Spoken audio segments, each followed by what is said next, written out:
So in the last session, we have completed our topic that was design of tension members, and from this lecture onwards, we will be starting with our new topic, that is design of compression members.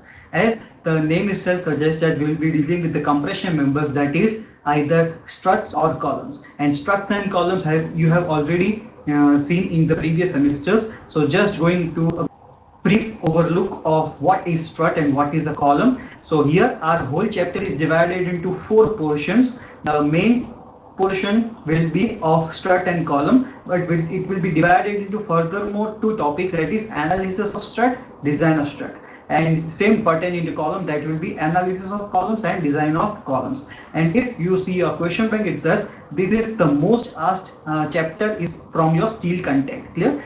So from this portion, that is your steel content, this chapter or module is the highest weightage percentage wise, and also it is asked in abundance. Clear? So we'll be starting with what is the basic difference between a strut and a column. A strut is generally a compression members which may be vertically placed or an inclined placed. Clear? Keep in mind.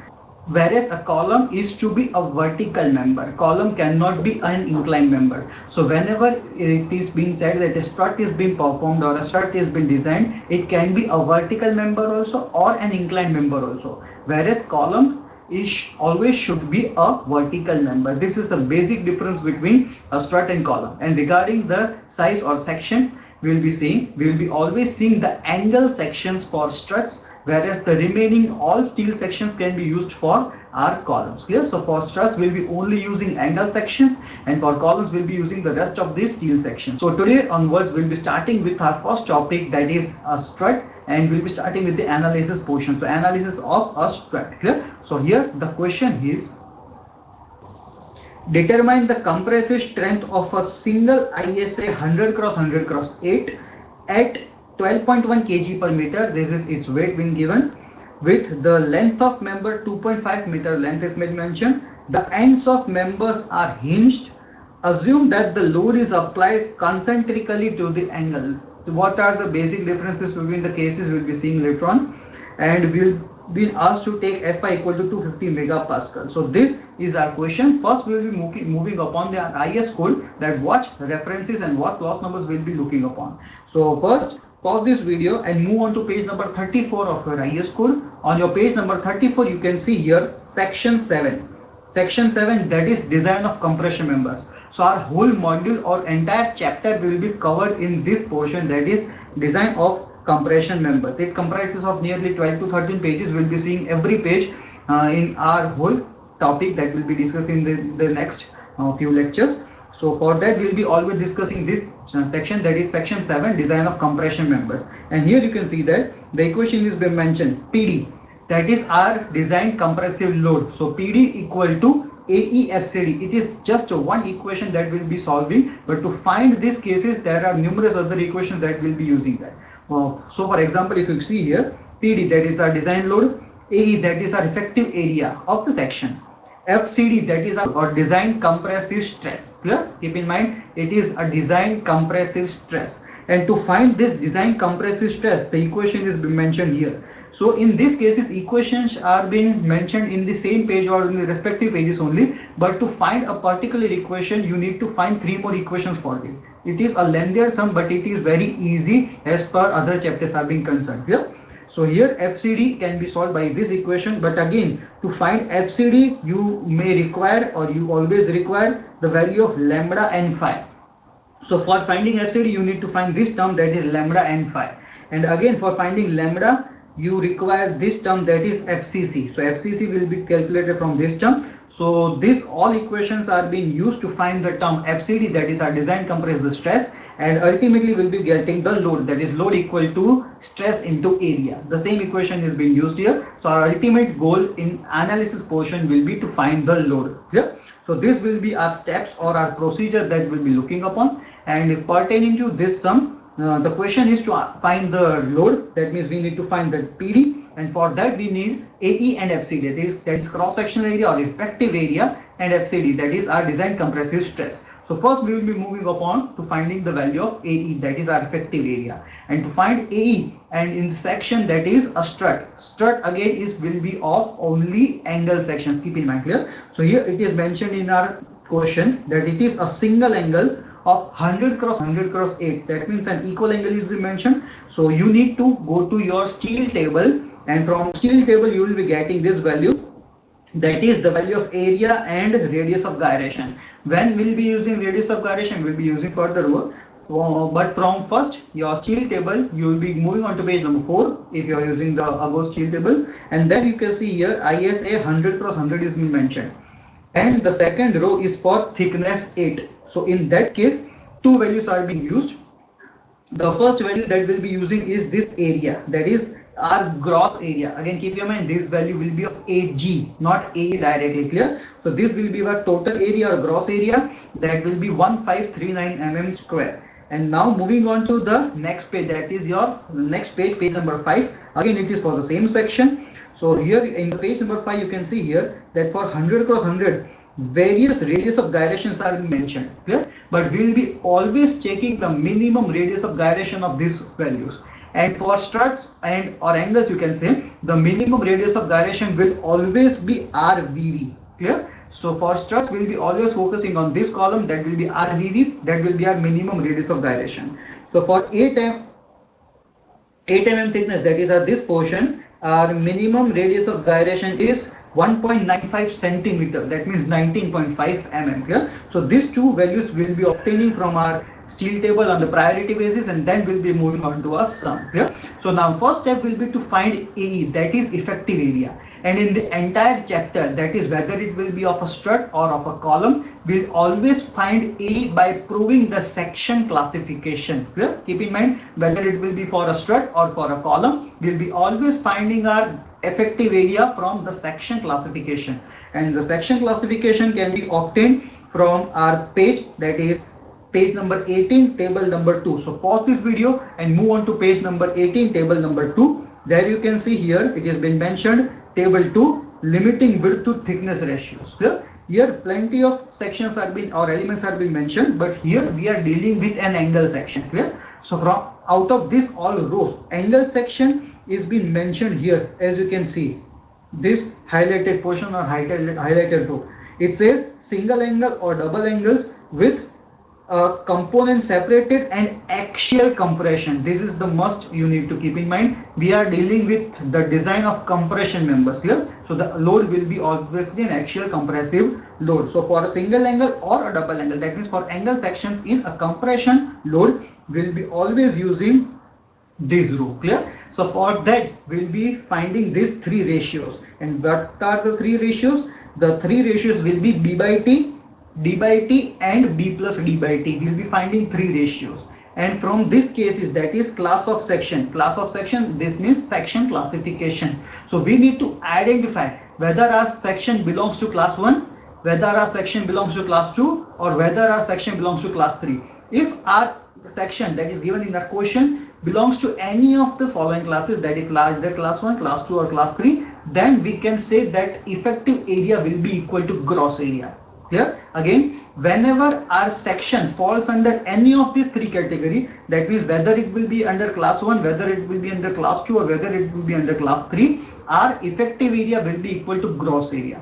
If one of these three ratios, again, if any of these three ratios fail, then you can't directly write AE equal to AG. If all the three ratios are satisfied, then it will be always AE equal to AG. So now from this step we will be always proving the value of AE. Here gross area will be every time obtained from a steel table, and from this table we will be proving that whether AE is equal to AG or not. And for this case, as you can see, for angles, case 1 and case 2 are not applicable. That means a plastic section and compact section is not applicable for angle section. So we always need to prove whether our strut or you can say angle falls under semi-compact section or not. And for that we require these three cases. That is, the first case will be B by T should be less than 15.7. This is the maximum limit being prescribed in RIS code. Clear? So the ratios should be less than the maximum value that is being provided.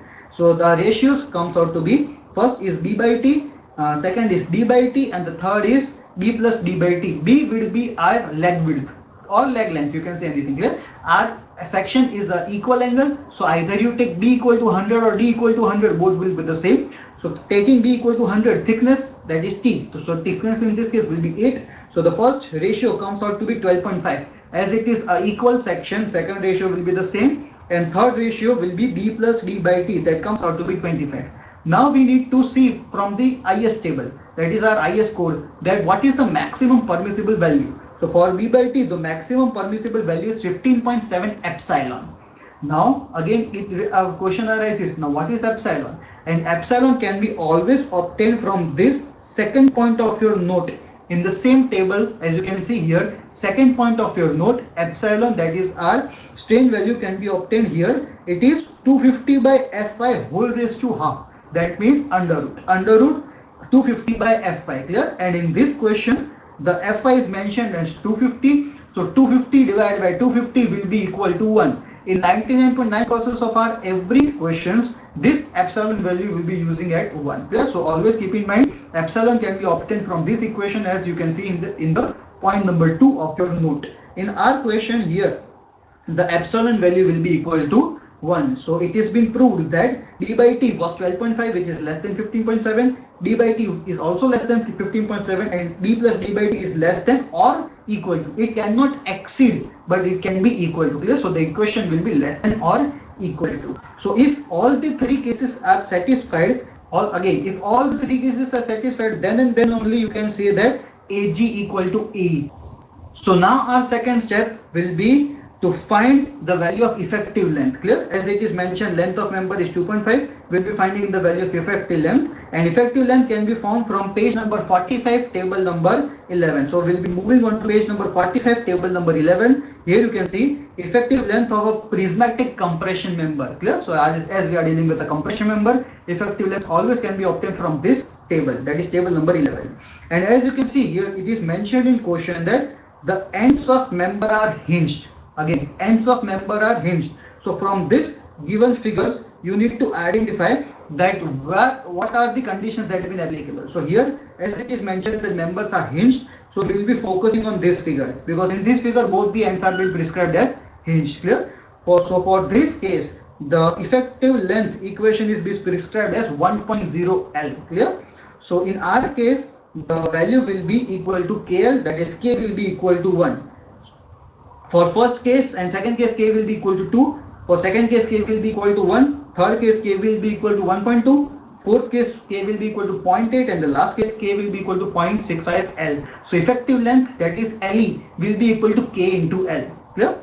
In our case, as it is mentioned that both ends are hinged, so we will be using this figure, and from this figure you can say that it is equal to 1 L, that is K equal to 1. So that you can say that effective length is equal to 2500 mm. Yeah? So this is how you will be identifying your effective length. Now next step will be to focus on page number 47 of your IS code. So from page number 47 you can see here that 7.5, clause number 7.5 is for angle struts, and here two possibilities are being given, and here you can say that it is mentioned that single strut angles are being given, and under that it is mentioned as concentric loading. And now the question comes here that it is been asked that assume the load is applied concentrically. So if it is asked in question that assume the load is applied concentrically, then you will be using this case, that is from your page number 47 of your IS code. Clear? So it says that when a single angle is concentrically loaded, the design strength may be evaluated using 7.1.2. That means we will be using these cases, that is 7.12.2. These cases will be used to find our FCD. It means that. Clear? So now we'll be moving again to our page number 34, and from this page you will be finding the values of FCD. So now we'll be equating first the term that is Euler's buckling stress. So here now to find our ultimate aim, that is PD, we'll be starting from this topic, that is to find the Euler's stress or Euler's buckling stress. That will be giving the answer of FCC. We'll be substituting this value of FCC here. That will be giving our answer of lambda. We will be substituting this lambda here. That will be giving our phi, and we will be substituting this phi here. That will be giving our FCD, and ultimate FCD will be substituted here. So this is our entire step that will be following in our solution. Clear? It is very easy, just go in the opposite order of the equations that have been mentioned. So first we'll be finding the Euler stress, and Euler stress is here, it is mentioned as pi square E upon KL by R square, and here the K term comes into picture. That is why we have found the effective length, and R, that is our minimum radius of gyration that we obtain from our steel table. So first case will be using this equation, we will be getting our FCC. So FCC comes out to be 120.09 Newton per mm square. And the next term will be to find the value of lambda. And lambda, that is non-dimensional effective slenderness ratio, it comes out to be Fy by FCC. As Fy in the question itself suggests that it is 250. So 250 upon this value comes out to be 1.44. It is a dimensionless number, so no unit will be occurring in this. And then we'll be using this lambda term to obtain the value of phi. And as you can see, phi equation has a term lambda that we have already obtained, and it also has a term alpha. So the first thing that we need to find in this case will be alpha. Alpha is our imperfection factor, and imperfection factor can be obtained from the opposite page, that is page number 35 of your code, that is this. You can see table number 7. This table is obtained from your page number 35, and it is imperfection factor alpha. But again, the imperfection factor alpha depends upon the buckling class. That means buckling class can be of A, B, C and D. So our alpha will be varying, and it will be dependent on the buckling class. So to find alpha, the first thing that we require is to identify the buckling class of our section. Our section, it is mentioned in question that it is a angle section. Clear? So from page number 44, table number 10. Again, from page number 44, table number 10, you can see this figure here. Clear? So now from this figure, you need to see whether or where the angle sections are being prescribed. So angle sections, as you can see, are being given here. Clear? Whether it will be a single angle, double angle, or whatever it is, angle sections are always prescribed here, and that belongs to class C. So our angle section will always be belonging to class C. So again, we will be moving to page number 35, that is our table number 7, and now we will be focusing on our class C. So according to this, as our section belongs to class C, our value of alpha will be 0.49. This is how you will be calculating your imperfection factor, that is alpha. So we have calculated that alpha is equal to 0.49. Then we'll be substituting everything in the term phi, and we'll be getting the value of phi to be 1.8406. Here. So after getting the value of phi and lambda, the next thing will be to find the value of FCD. Here, as you can see here, the next thing will be to find the value of FCD. Here it is mentioned that it is equal to this, equal to, or less than equal to this. It is for design purpose, not for analysis purpose. Clear? So for analysis purpose, we will always using just this equation, and this equation here is this. As you can see here, substituting everything, we have every equations in this. So substituting everything, we get FCD, that is our design compressive stress, to be 76.13 Newton per mm square, and our final goal was to find the design compressive load. So this FCD value will be substituted here, and then we'll be getting our final answer, that is our PD. So the PD, that is design compressive strength or load, comes out to be 117.16 kilo Newton. So this was our first sum regarding our design of compression members. It is very easy, just you need to follow proper steps to find your answers. Clear? So this was our first example, and we'll be seeing next examples in the next upcoming sessions. Clear? Thank you.